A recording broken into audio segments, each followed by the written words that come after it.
इस कार्यक्रम के पुण्यार्जक हैं श्रीमान नंद किशोर, श्रीमती शांता देवी जैन पहाड़िया, प्रमोद नीना जैन, सुनील निशा जैन पुत्र पुत्रवधू, अंकित इति जैन पौत्र पौत्रवधू, अक्षत जैन पौत्र, आद्विक जैन, आन्या जैन पड़पौत्र पड़पौत्री एवं समस्त पहाड़िया परिवार। फर्म ARL इंफ्राटेक लिमिटेड, अक्षत अपार्टमेंट्स प्राइवेट लिमिटेड, जयपुर। स्वर्गीय श्री नेमचंद जैन जी की पुण्य स्मृति में श्रीमती शशिबाला जैन जी, पुत्र एवं पुत्रवधू श्री निखिल जैन जी, श्रीमती शालिनी जैन जी, पौत्री एवं पौत्र निमिषा जैन, शरण्या जैन। प्राचीन श्री अग्रवाल दिगंबर जैन, पंचायत रजिस्टर्ड धर्मपुरा। प्रधान श्री चक्रेश जैन, महामंत्री विजेंद्र जैन, कोषाध्यक्ष श्री शेखर जैन, सचिव श्री नीरज जैन, मंदिर मैनेजर श्री पुनीत जैन।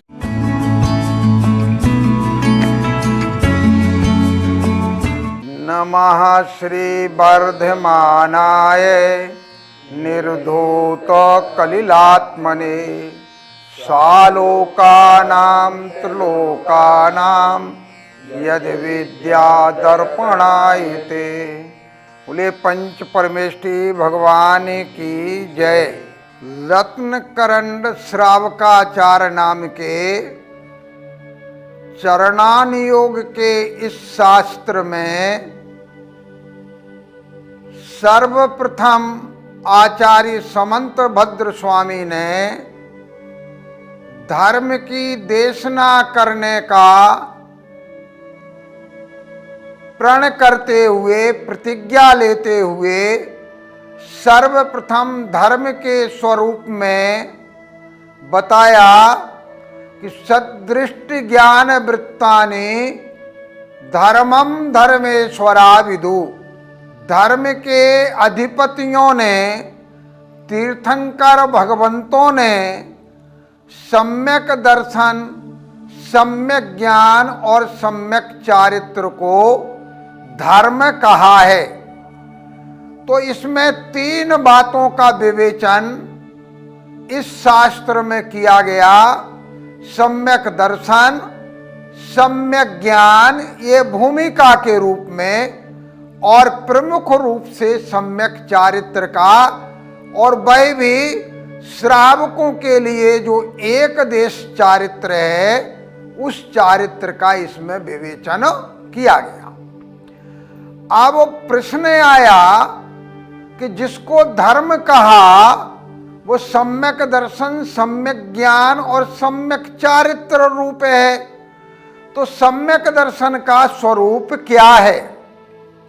तो विभिन्न अनुयोगों की दृष्टि से सम्यक दर्शन का अलग अलग स्वरूप का विवेचन मिलता है, लेकिन चूंकि ये चरणान योग का ग्रंथ है, इसलिए चरणान योग की दृष्टि से सच्चे देव जिसे आप्त कहा, सच्चा शास्त्र जिसको आगम कहा, और सच्चा गुरु जिसको तपोभृत के नाम से उल्लेख किया, उनके श्रद्धान को, वास्तविक श्रद्धान को, परमार्थ श्रद्धान को वहाँ का श्रद्धानम परमार्थानाम आप्तागम तपोभृताम। और इसी प्रसंग में 8 अंग, 3 मूर्ता और 8 मदों का भी वर्णन किया गया। इसके बाद आचार्य समंत भद्र स्वामी ने इस सम्यक दर्शन की महिमा का विस्तार से विवेचन किया और ये बताया कि ये सम्यक दर्शन ज्ञान और चारित्र का बीज है। अब इस श्लोक में उस सम्यक दर्शन के महत्व का, सम्यक दर्शन के महात्म का या उसकी महिमा का अंत में उपसंहार करते हुए आचार्य भगवंत श्री समंत भद्र स्वामी, जो बड़े ही तार्किक आचार्य रहे, तर्कपूर्ण ढंग से जिन्होंने अपनी बात को लोगों के समक्ष रखा, चाहे वो न्याय विद्या का विषय हो, चाहे स्तुति विद्या का विषय हो, और चाहे चरणान योग का विषय हो, तो वो अंत में इस सम्यक दर्शन का उपसंहार करते हुए अब कह रहे हैं, देवेंद्र चक्र महिमान ममेयमानम।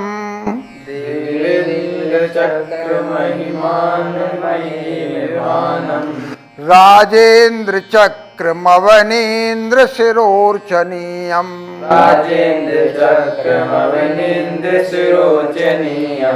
धर्मेन्द्र चक्रमधिरीकृत सर्वलोकम्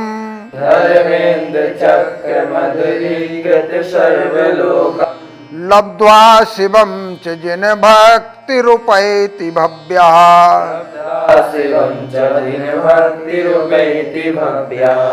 देवेन्द्र चक्र महिमानममेयमानम् राजेन्द्र चक्रमवनीन्द्र शिरोर्चनीयम् धर्मेन्द्र चक्रमधिरीकृत सर्वलोकम् लब्ध्वा शिवं च जिन भक्तिरूपैति भव्यः।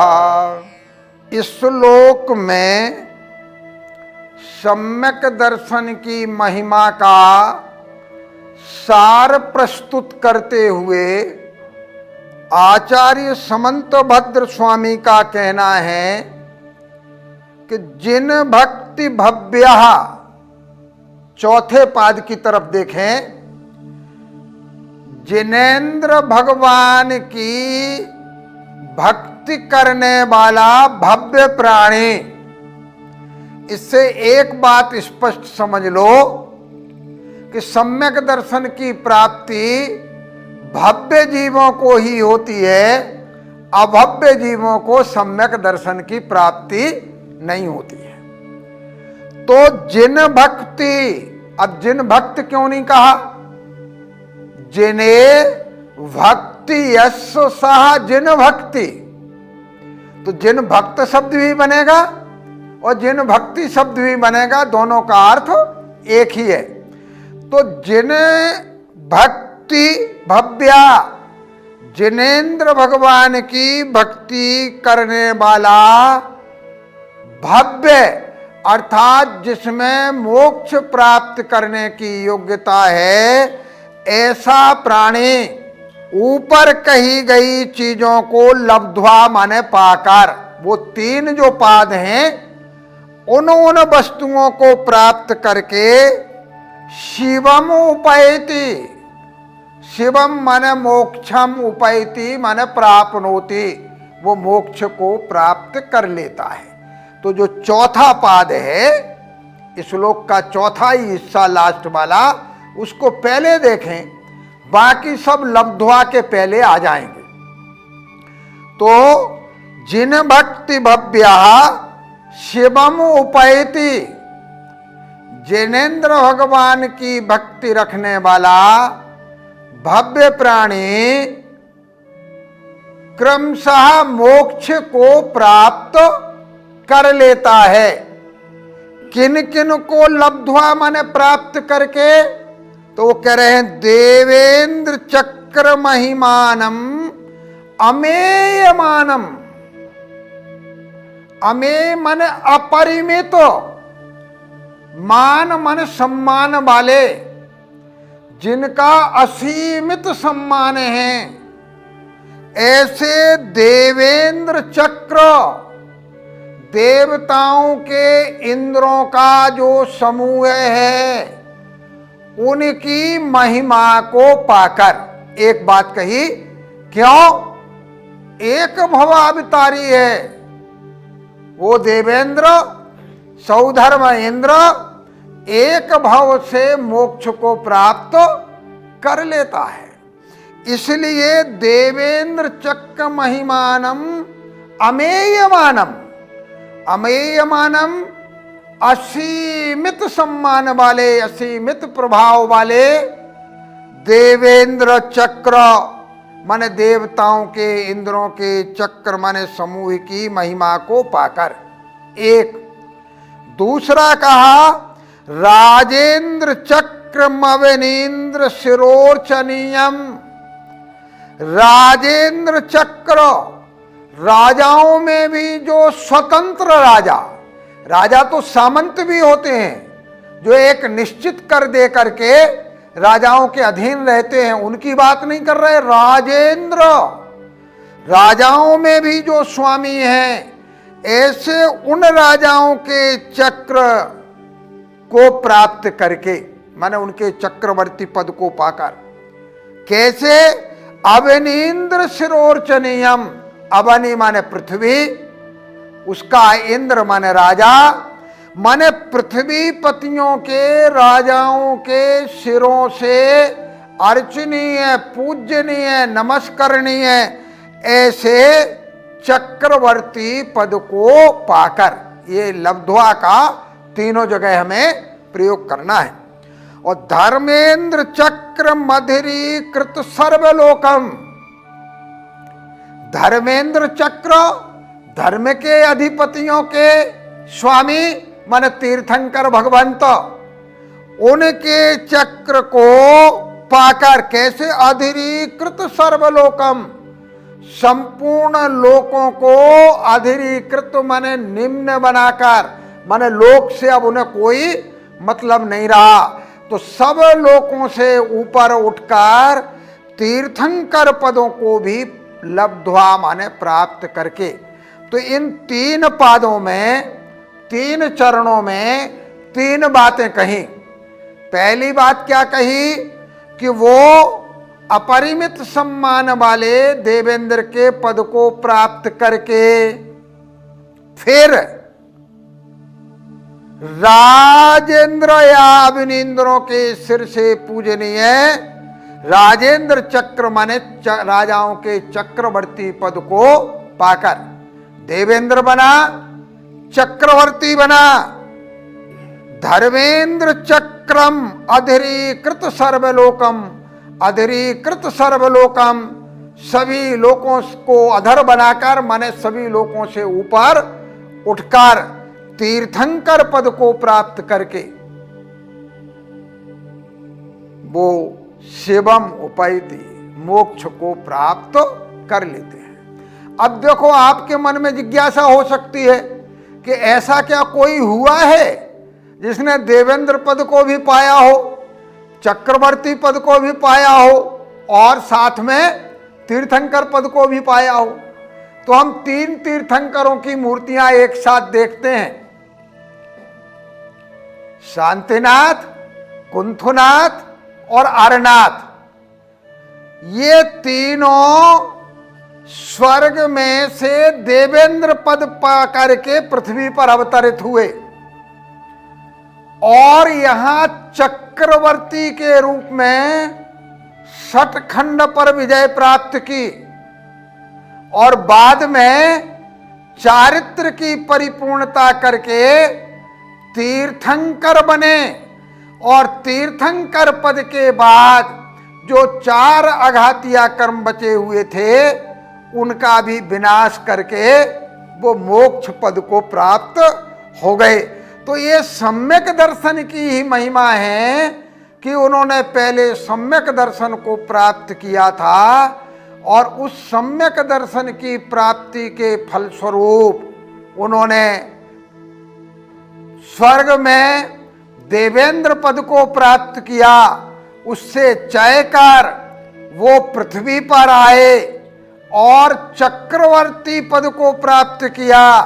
चक्रवर्ती के रूप में उन्होंने 1 आर्यखंड और 5 मिलेच्छ खंड, ऐसे 6 खंडों पर विजय प्राप्त की और विजय प्राप्त करने पर भी वो राज वैभव में लिप्त नहीं हुए और बाद में तीर्थंकर जैसे पद को प्राप्त किया, क्योंकि आत्म कल्याण के साथ साथ उनमें लोक कल्याण की भावना भी बलवती थी। उनको दर्शन विशुद्धि भावना उन्होंने भाई थी और उसके कारण अन्य भावनाओं का भी भावन हुआ और उससे उन्हें तीर्थंकर प्रकृति का बंध हुआ। इस कारण से तीर्थंकर भी बने और अंत में उन्होंने मोक्ष को प्राप्त किया। भैया जी, यहाँ पे इन्होंने एक आचार्य ने एक विशेषण दिया है, जिन भक्ति उपैति, अर्थात जिनेंद्र भगवान की भक्ति करने वाला भक्त। तो यहाँ पे मिथ्या दृष्टि जीव भी तो जिनेंद्र भगवान की भक्ति करते हैं, तो क्या वे भी इन पदों को प्राप्त करते हैं या फिर केवल सम्यक दृष्टि जीव ही इन पदों को प्राप्त करते हैं। किसी भी शास्त्र का अध्ययन का एक अधिकारी होता है, तो सबसे पहली बात तो ये समझ लें कि इसमें सम्यक दर्शन, सम्यक ज्ञान और सम्यक चारित्र का विवेचन है। और ये सम्यक दर्शन का प्रकरण चल रहा है, इसलिए ये निश्चित है कि सम्यक दृष्टि जो जिनेंद्र भगवान का भक्त है और जिसमें भव्यता अर्थात मोक्ष प्राप्त करने की योग्यता भी विद्यमान है, वही मोक्ष को प्राप्त कर सकता है।